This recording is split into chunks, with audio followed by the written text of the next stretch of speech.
Hello and welcome to Verma's online academy. दोस्तों, JSSC lab assistant का exam जो है वो चल रहा है। पूर्व का एग्ज़ाम 27 जुलाई को हो चुका है एक एग्ज़ाम, और दोस्तों इसका जो अगला एग्ज़ाम होना है ये 30 जुलाई को होना है, जैसा कि आपको पता होगा। दोस्तों 27 जुलाई को कुछ क्वेश्चंस जो पूछे गए थे, आज के इस वीडियो में हम लोग इसी के बारे में डिस्कस करेंगे। पेपर 1 और पेपर 2 से जुड़े हुए कुछ क्वेश्चंस हम लोग देखेंगे। इससे क्या होगा कि आपको एक आइडिया आ जाएगा कि किस तरह का जो एग्ज़ाम्स है ये पूछा जा रहा है। ठीक है, जो जानकारी मिली है दोस्तों उसके अनुसार ये है कि क्वेश्चंस जो है ये बहुत ज़्यादा हाई लेवल का नहीं पूछा गया है। जेएसएससी लैब असिस्टेंट एग्ज़ाम जो 27 जुलाई को हुआ है उस दिन, हालांकि कुछ न्यूमेरिक्स पूछे गए हैं, कुछ न्यूमेरिकल्स से जुड़े हुए क्वेश्चंस जो कोर सब्जेक्ट है उसमें से कुछ न्यूमेरिकल्स से जुड़े हुए क्वेश्चंस पूछे गए हैं।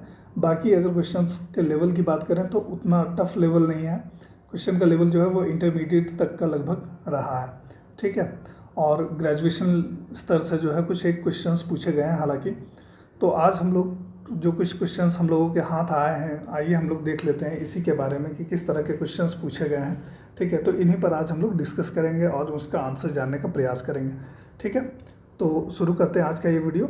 अगर आपने हमारे चैनल वर्मास ऑनलाइन एकेडमी को अब तक सब्सक्राइब नहीं किया है तो इसको सब्सक्राइब कर लेंगे, ताकि जितने भी एग्ज़ाम्स हों या इससे जुड़े हुए अपडेट्स हों या स्टडी मटेरियल्स या तो स्टडी रिलेटेड क्लासेस जितने भी हैं, इन सभी का नोटिफिकेशन आपको समय समय पर मिलता रहे।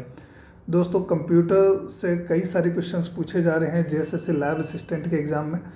कंप्यूटर के लिए जो है बेसिक कंप्यूटर से जुड़ा हुआ स्पेशली 5 क्लासेस जो है अब तक पब्लिश किए जा चुके हैं हमारे इस चैनल वर्मास ऑनलाइन एकेडमी में। तो आप जो है लिंक मैं नीचे डिस्क्रिप्शन बॉक्स में दे देता हूँ, वहाँ से आप पूर्व के जो बेसिक कंप्यूटर्स के क्वेश्चंस हैं वो सभी आप देख सकते हैं। कुछ एक इम्पॉर्टेंट क्वेश्चंस ऑफ कोर्स रहेंगे इसमें से। ठीक है, तो शुरू करते हैं आज का ये वीडियो। दोस्तों, लैब असिस्टेंट के एग्ज़ाम में जो एक क्वेश्चन पूछा गया है 27 जुलाई को, ये पूछा गया है value of permittivity of free space के बारे में। ठीक है, परमिटिविटी से जुड़ा हुआ एक क्वेश्चन पूछा गया है लैब असिस्टेंट के एग्ज़ाम में।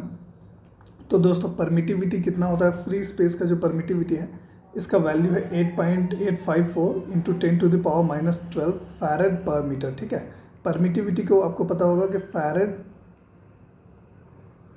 पर मीटर में मेज़र किया जाता है, और इसका वैल्यू कितना है फ्री स्पेस के लिए, इसका वैल्यू है 8.854 इंटू 10⁻⁻12 फैरेड पर मीटर।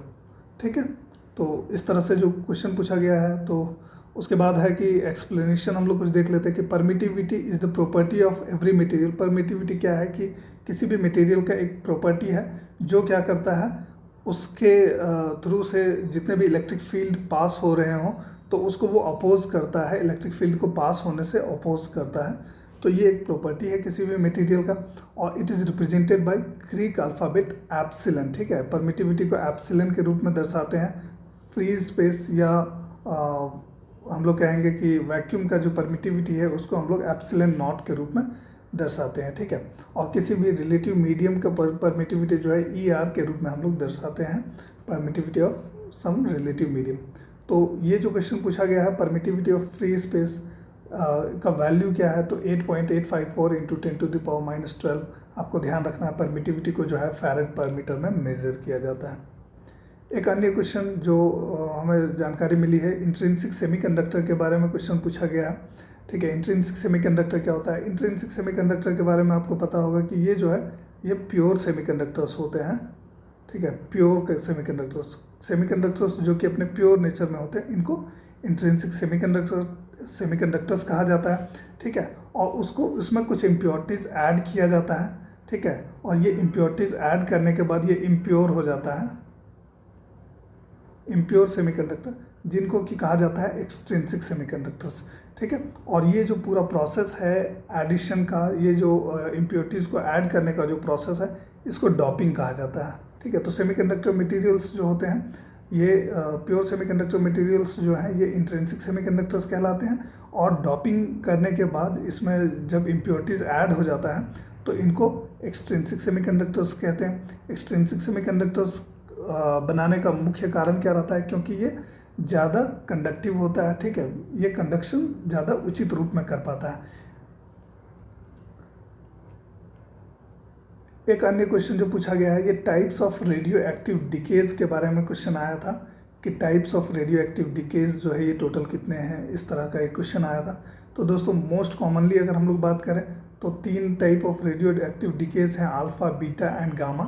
ठीक है, तो ये रेडियो एक्टिव डिकेज से जुड़ा हुआ क्वेश्चन आया था। ठीक है, तो रेडियो एक्टिव डिकेज जो में मोस्ट कॉमन जो है ये अल्फा, बीटा और गामा रेडियो एक्टिव डिकेज है। आइसोटोन्स से जुड़ा हुआ एक क्वेश्चन आया था। ठीक है, कि आइसोटोन्स किसे कहते हैं, या इस तरह से जुड़ा हुआ एक क्वेश्चन आया था। तो दोस्तों आइसोटोन्स क्या होता है, 2 और मोर स्पीसीज ऑफ एटम्स और न्यूक्लियस, ठीक है, that have same number of neutrons. ठीक है, 2 या 2 से अधिक ऐसे एटम्स या न्यूक्लियस जिसमें नंबर ऑफ न्यूट्रॉन्स अगर सेम हो तो वो सब क्या कहलाते हैं, आइसोटोन्स कहलाते हैं। ठीक है, नंबर ऑफ न्यूट्रॉन्स, इसमें न्यूट्रॉन्स का नंबर जो है वो सेम होता है। ठीक है, फॉर एग्जांपल हम लोग अगर लेते हैं तो क्लोरीन 37 और पोटेशियम 39 जो है ये आइसोटोन्स हैं। क्यों? क्योंकि क्लोरीन 37 में 17 प्रोटॉन्स होते हैं और 20 न्यूट्रॉन्स होते हैं, और इसी तरह से पोटेशियम 39 में क्या है, 19 प्रोटॉन्स होते हैं और 20 न्यूट्रॉन्स होते हैं। तो इस तरह हम लोग देख सकते हैं कि नंबर ऑफ न्यूट्रॉन्स जो है ये जब कॉमन होता है, जब सेम होता है, तो इस तरह के जो एलिमेंट्स होते हैं, इस तरह के जो एटम्स या न्यूक्लियस होते हैं, ये क्या कहलाते हैं, आइसोटोन्स कहलाते हैं। ठीक है, एक अन्य क्वेश्चन पूछा गया था कॉम्बिनेशन ऑफ रेजिस्टेंस के बारे में। तो रेजिस्टेंस से जुड़ा हुआ कॉम्बिनेशन आपको पता होगा कि मेनली जो है ये मेनली 2 तरह का कॉम्बिनेशन है, एक है सीरीज और दूसरा है पैरेलल। ठीक है, रेजिस्टेंस को जनरली हम लोग सीरीज या पैरेलल में कनेक्ट कर सकते हैं, और उसके बाद सीरीज पैरेलल कॉम्बिनेशन, इन दोनों को मिक्स करके सीरीज पैरेलल कॉम्बिनेशन भी बनाया जा सकता है। तो इसका जो फार्मूला है ये हम लोग जान लें कि अगर 2 या 2 से अधिक रेजिस्टेंस, मान लेते हैं कि n number of resistance connected हैं, ठीक है, सीरीज में कनेक्टेड हैं, R1, R2 और इस तरह से लेके Rn, तो n नंबर ऑफ रेजिस्टेंस अगर सीरीज में कनेक्शन है तो सीरीज में तो टोटल R इक्विवेलेंट जो या R टोटल जो टोटल रेजिस्टेंस होगा इस पूरे कॉम्बिनेशन का, ये टोटल रेजिस्टेंस कितना होगा, ये सभी का सम होगा, R1 plus R2 and so on up to Rn। इन सभी को हम लोग सिंपली ऐड कर देंगे तो ये टोटल रेजिस्टेंस निकल जाएगा। ये सीरीज कॉम्बिनेशन के लिए है। और इसी तरह से पैरेलल कॉम्बिनेशन के बारे में हम लोग देख लेते हैं कि इस तरह से जो है पैरेलली रेजिस्टेंस जो है ये कनेक्टेड है। ठीक है, पैरेलल कनेक्शन है रेजिस्टेंस का, ये R1 है, ये R2 है, ये R3 है, और इस तरह से n नंबर ऑफ रेजिस्टेंस हो सकते हैं। तो R इक्विवेलेंट यहाँ पर क्या होता है, तो इसका फॉर्मूला होता है 1/R equivalent is equal to 1/R1 plus 1/R2 plus 1/R3। अगर n नंबर ऑफ रेजिस्टेंस हो तो अप टू Rn तक चला जाएगा, है ना। तो इस तरह से सीरीज और पैरेलल कॉम्बिनेशन ऑफ रेजिस्टेंस से जुड़ा हुआ क्वेश्चन अगर आता है तो आप इस तरह से सॉल्व कर सकते हैं। ठीक है, एक क्वेश्चन जो पूछा गया है ये है मोडेम को लेकर। ठीक है, मोडेम क्या है, फुल फॉर्म ऑफ मोडेम क्या है। तो मोडेम का जो फुल फॉर्म है दोस्तों ये है मॉड्यूलेटर डीमॉड्यूलेटर।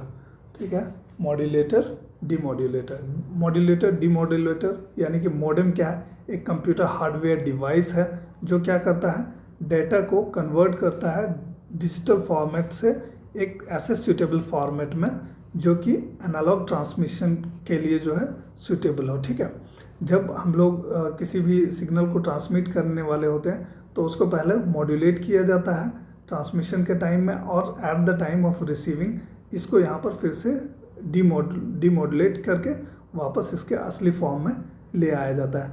तो ये जो है यही प्रोसेस है, मॉडेम का यही काम है, और इसका जो फुल फॉर्म है ये है मॉड्यूलेटर डीमॉड्यूलेटर। कुछ जनरल क्वेश्चंस जो पूछे गए हैं पेपर 1 में, हम लोग इसके बारे में भी डिस्कस कर लेते हैं।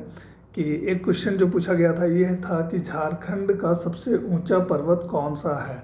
ठीक है, तो झारखंड का सबसे ऊंचा पर्वत जो है ये पारसनाथ पहाड़ है। आपको पता होगा कि झारखंड का सबसे जो ऊंचा पर्वत है ये है पारसनाथ पहाड़, 1365 मीटर ऊंचा है ये, और गिरिडीह जिले में ये स्थित है। और ये जो है जैन धर्मावलंबियों का एक पवित्र तीर्थ स्थल है। ठीक है, तो ये जो एक क्वेश्चन पूछा गया है जनरल हम लोग कह सकते हैं झारखंड जीके से जुड़ा हुआ क्वेश्चन है। झारखंड जीके से जुड़ा हुआ ये क्वेश्चन पूछा गया। दोस्तों अगर आप झारखंड जीके की तैयारी करना चाहते हैं तो इससे जुड़ा हुआ बहुत सारा वीडियोस जो है वर्मास ऑनलाइन एकेडमी के यूट्यूब चैनल पर उपलब्ध है। नीचे डिस्क्रिप्शन बॉक्स में मैं इसका लिंक दे दूंगा, ठीक है। तो वहाँ से आप इस पूरे झारखंड जीके को जो है स्टडी कर सकते हैं, ये सारा वीडियोस देख सकते हैं, काफ़ी यूज़फुल होगा, ठीक है। तो झारखंड जीके से ये जो क्वेश्चन पूछा गया है कि झारखंड का सबसे ऊंचा पहाड़ कौन सा है, तो ये हो जाएगा पारसनाथ। एक जो क्वेश्चन आया था दलमा वन्य जीव अभयारण्य के बारे में कि ये कहाँ स्थित है या किस शहर के नज़दीक स्थित है, तो इस तरह से जो है क्वेश्चन पूछा गया था 27 जुलाई 2023 का जो एग्ज़ाम हुआ है लैब असिस्टेंट का इसमें, ठीक है। तो दलमा वन्य जीव अभयारण्य जो है ये कहाँ पर स्थित है, तो इसका जो सही उत्तर हो जाएगा ये है पूर्वी सिंहभूम में। पूर्वी सिंहभूम जिला में दलमा वन्य जीव अभयारण्य पड़ता है और ये कहाँ पर स्थित है, तो जमशेदपुर के पास ये वन्य जीव अभयारण्य जो है ये स्थित है। दोस्तों इसकी जो स्थापना हुई थी ये हुई थी वर्ष 1976 में, वर्ष 1976 ईस्वी में जो है इसकी स्थापना हुई है, ठीक है। और ये वन्य जीव अभयारण्य मुख्य रूप से हाथियों के संरक्षण के लिए जाना जाता है, ठीक है।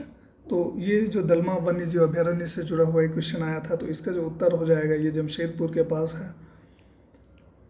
तो दोस्तों ये थे कुछ इंपॉर्टेंट क्वेश्चंस, कुछ क्वेश्चंस जो पूछे गए थे जेएसएससी लैब असिस्टेंट के 27 जुलाई के एग्ज़ाम में जो हमें जानकारी मिली है उसके अनुसार से, ठीक है। दोस्तों आप देख रहे हैं वर्मास ऑनलाइन एकेडमी। और अधिक वीडियोस और अपडेट्स पाते रहने के लिए सब्सक्राइब कर लें हमारे चैनल वर्मास ऑनलाइन एकेडमी को। धन्यवाद।